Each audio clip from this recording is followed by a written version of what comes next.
Hello नमस्कार दोस्तों, दिल्ली के प्रादेशिक समाचार के स्टूडियो में आप सभी का बहुत बहुत स्वागत है। दोस्तों यहाँ पर आपको देखने को मिलेगा दिल्ली से जुड़ी सारी बड़ी खबरें, मुख्य समाचार, ब्रेकिंग न्यूज अपडेट के रूप में, इसलिए वीडियो को शुरू से अंत तक जरूर देखिएगा। दोस्तों वीडियो को प्यारा सा लाइक और चैनल को सब्सक्राइब जरूर कर लीजिएगा ताकि दिल्ली से जुड़े कोई भी खबरें छूटे ना पाए। चलिए दोस्तों टाइम वेस्ट न करते आगे बढ़ते हैं खबर की ओर।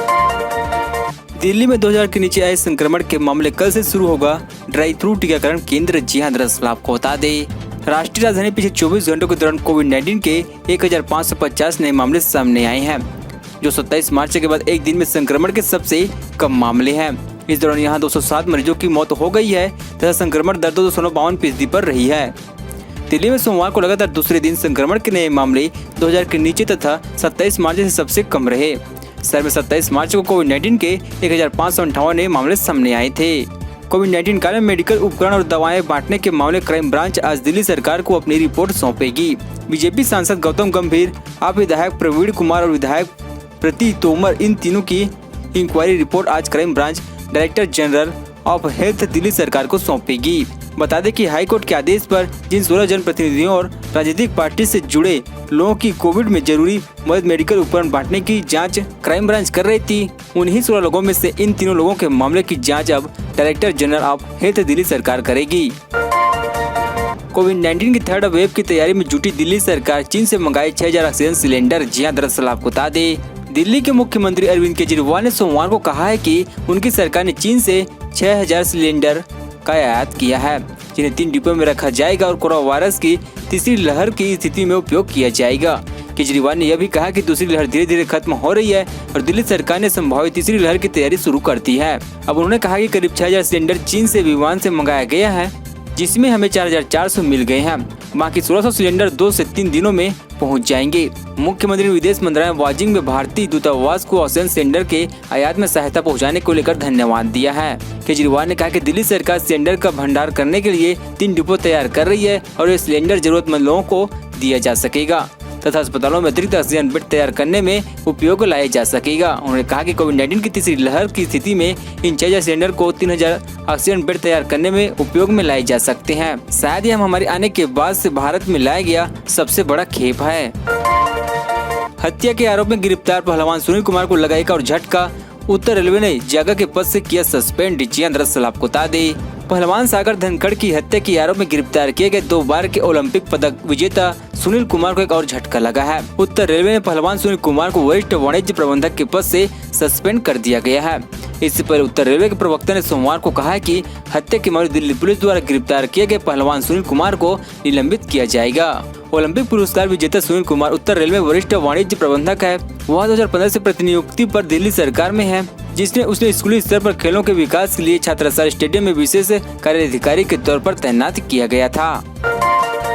दिल्ली करीब 30 जूनियर रेजिडेंट डॉक्टर को ड्यूटी से हटाया गया। जीटीबी अस्पताल से जुड़े 5 आईसीयू बेड फैसिलिटी में थे कार्यरत। जी हां, दरअसल आपको बता दें, करीब 30 जूनियर रेजिडेंट डॉक्टर को रामलीला मैदान में गुरु तेंगा बहादुर अस्पताल से जुड़े 5 आईसीयू बेड की सुविधा के लिए काम पर लगाए जाने के 2 हफ्ते में भी कम समय में हटा दिया गया है। कोविड-19 मामले उछाल को देखते हुए आईसीयू बेड क्षमता को बढ़ाने के लिए दिल्ली सरकार द्वारा 500 बेड की सुविधा शुरू की गई थी। 12 मई को जब ये आंशिक रूप से रोगियों के लिए खुला, तब शहर में 24 घंटों में 13,287 मामले दर्ज किए गए थे और पॉजिटिव रेट 17.3% दर्ज की गई थी। उसके बाद शहर की पॉजिटिव रेट दर और नए मामले धीरे धीरे नीचे आ रहे हैं। राजधानी में सोमवार को 1550 नए मामले सामने आए हैं। 3 मई को अस्पताल ने 261 जूनियर रेजिडेंट, 80 सीनियर रेजिडेंट और 390 नर्सों को आपातकालिक और आकस्मिक आधार पर शुरू में 3 महीने के लिए 500 बेड कोविड सुविधा केंद्र जीटीबी अस्पताल से जुड़े रामलीला ग्राउंड में काम करने के लिए इंटरव्यू शुरू किया गया था। ब्लैक और व्हाइट के बाद अब जानलेवा येलो फंगस बीमारी का बढ़ा खतरा, क्या है इसकी मुख्य वजह और कैसे रहे सावधान। जी हां, दरअसल आपको बता दें, ब्लैक और व्हाइट फंगस के बाद अब येलो फंगस ने दस्तक दे दी है। उत्तर प्रदेश के गाजियाबाद में येलो फंगस का पहला मामला सामने आया है। 45 साल के मरीज में येलो फंगस मिला है। रिपोर्ट के अनुसार पीड़िता सख्त कुछ दिन पहले ही कोरोना वायरस से ठीक हुआ था। खबर सामने आती लोग खौफ में है।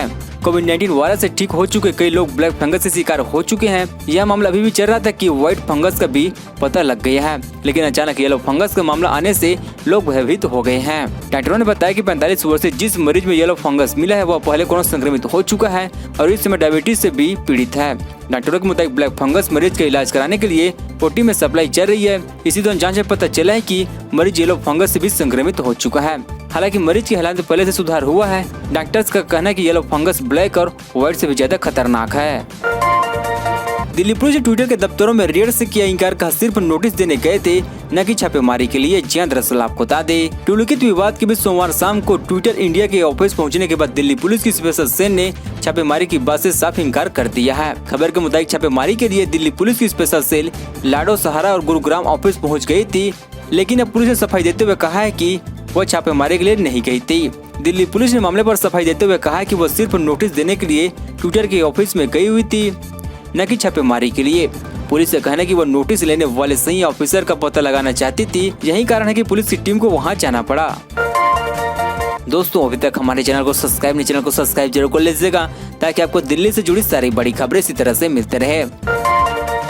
लॉकअप में फुट कर रोया पहलवान सुनील कुमार, बेचैनी में गुजरी पहली रात। जी हां, दरअसल आपको बता दें, ओलंपिक में भारत के 2 बार गोल्ड मेडल जीतने वाले सुनील कुमार की हिम्मत और ताकत सलाखों के पीछे पहुंचते टूट गई है। सुनील कुमार कैद खाने में जाते ही फुट कर रोने लगे। सुनील कुमार ने पुलिस अधिकारियों के सामने गलती स्वीकार की, अपने किए पर पछतावा जताया। पहलवान सागर की हत्या के मामले गिरफ्तार किए जाने के बाद सुनील मॉडल टाउन थाने पुलिस रिमांड पर है। मॉडल टाउन थाना पुलिस के मुताबिक थाने पहुंचते सुनील कुमार उसके साथी अजय को लॉकअप में बंद किया गया। लॉकअप में जाते सुनील कुमार फुट कर रोने लगा। आम अपराधी की तरह उसे भी थाने के फर्श पर बैठाया गया। पुलिस अधिकारी के सामने वह बच्चों की तरह रो रहा था। आधे घंटे तक सुबकने के बाद उसे जाँच अधिकारी के कमरे में बैठाया गया।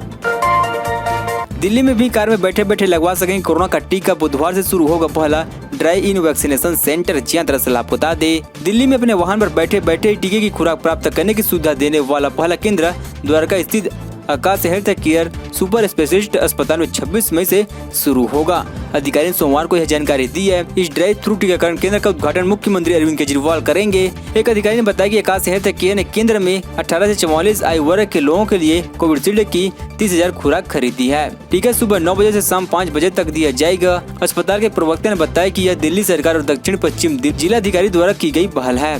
जिलाधिकारी नवीन अग्रवाल ने कहा कि हम धीरे धीरे शुरुआत करेंगे, जिससे सड़क पर भीड़ न हो और पहले कुछ दिनों में 40 से 50 खुराक देंगे। उन्होंने कहा कि प्रतिदिन दी जाने वाली खुराक को धीरे धीरे बढ़ाकर 300 किया जाएगा।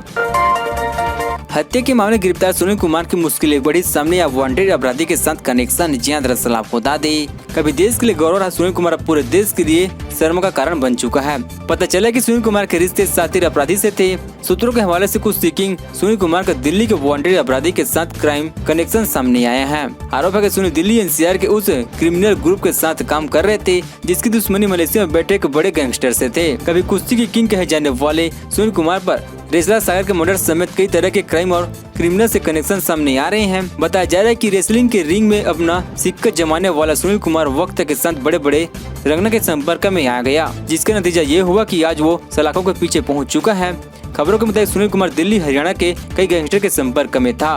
विदेश में बैठे अपराधियों के साथ मिलकर अवैध कारोबार से जुड़ा था। सुनील अपराधियों और कारोबारी के बीच कड़ी का काम करता था। गुंडों को रंगदारी दिलाने और जमीन पर कब्जे दिलाने में मदद करता था, जिसके बदले में रेसलर सुनील कुमार को अच्छा खासा कीमत मिलता था। कोविड-19 के बीच मच्छरों की समस्या पर भी कंट्रोल करे, दिल्ली हाईकोर्ट ने राज्य सरकार से तलब की रिपोर्ट। जी हां, दरअसल आपको बता दें, राष्ट्रीय राजधानी दिल्ली में मच्छरों की समस्या पर चिंता जताते हुए दिल्ली हाईकोर्ट ने सोमवार को कहा है कि अगर तत्काल स्थिति पर नियंत्रण नहीं किया गया तो कोविड-19 महामारी के बीच रोगवाहक जंतु से फैलने वाली बीमारी बढ़ सकती है, जिससे स्थिति और खराब हो जाएगी। जस्टिस बीपी सांघी और जस्टिस जसमीत सिंह की एक पीठ ने दिल्ली में मच्छरों की समस्या पर स्वतः संज्ञान लेते हुए कहा कि महामारी के मद्देनजर दिल्ली सरकार और निकाय संस्थाओं द्वारा उठाए गए कदम पर्याप्त नहीं है। कोर्ट ने दिल्ली सरकार, तीनों नगर निगम, दिल्ली छावनी और नई दिल्ली नगर परिषद को निर्देश दिया कि वे मच्छरों की समस्या के निदान के लिए उठाए गए कदम और भावी कार्रवाई पर अपनी स्थिति रिपोर्ट पेश करे। मामले की अगली सुनवाई चीफ जस्टिस की अध्यक्षता वाली पीठ के सामने 28 मई को होगी। दिल्ली नगर निगम की हाल ही में की गई एक सर्वे के मुताबिक इस साल दिल्ली में मादा क्यूलेक्स से मच्छरों का घनत्व सबसे ज्यादा पाया गया है। ये वही मच्छर है जिसने कुछ साल पहले उत्तर प्रदेश के गोरखपुर में बच्चों में दिमाग बुखार की बीमारी फैलाई थी और इस बीमारी के चलते सैकड़ों बच्चों की जान चली गई थी। उसी दिमागी बुखार यानी कि इंसेफेलाइटिस का खतरा इस समय दिल्ली में बढ़ सकता है। यह दिल्ली के सबसे खतरनाक गैंगस्टर, कोई जेल में बैठकर तो कोई मलेशिया लंदन से चला रहा है अपराध का गिरोह। जी दरअसल आपको बता दे, छात्राशाला स्टेडियम में हुए कत्ल के मामले तिहाड़ जेल में बंद गैंगस्टर माफिया नीरज बयानेजी भला सुनील कुमार की मदद कर रहा था। दूसरा पक्ष सागर धनखड़ और सोनू महानकाल जटखेड़ी गैंग से जुड़े हुए थे। नीरज दिल्ली के बवाना गांव का रहने वाला है, इसलिए जराज की दुनिया से उसका नाम नीरज बवानिया पड़ गया। उसके खिलाफ हत्या, लूट और जान से मारने की धमकी जैसे कई मामले दिल्ली व आसपास के जिले में दर्ज है। नीरज फिलहाल दिल्ली की तिहाड़ जेल में बंद है और वहां से गैंग को ऑपरेट करता है। सोशल साइट पर नीरज की कई वीडियो मौजूद है। अपराध जगत में उसे दिल्ली का दाऊद भी कहा जाता है। छात्राशाला स्टेडियम में सागर, अमित और सोनू की पिटाई करने के लिए सुनील कुमार के साथ दिल्ली के मुख्य गैंगस्टर नीरज बवानिया के मुर्गे आए थे। नीरज बवानिया पर एक वक्त दिल्ली पुलिस ने 5 लाख का इनाम रखा था। 2 साल पहले दिल्ली पुलिस की स्पेशल सेल ने नीरज को गिरफ्तार किया था। नीरज जेल से अपना गैंग चलाता है। मतलब साफ है कि सुनील के साथ जब नीरज बवानिया और उसके गैंग के लोग शामिल थे। दोस्तों खबरों का सिलसिला बस यहीं तक। दोस्तों वीडियो की जानकारी आपको वीडियो को प्यार से लाइक कीजिए। दोस्तों आप दिल्ली निवासी हमारे चैनल को सब्सक्राइब करें, दिल्ली से जुड़ी सारी बड़ी खबर आपको इसी तरह से मिलते रहे। चलिए दोस्तों अगले वीडियो में जब तक जय हिंद जय भारत।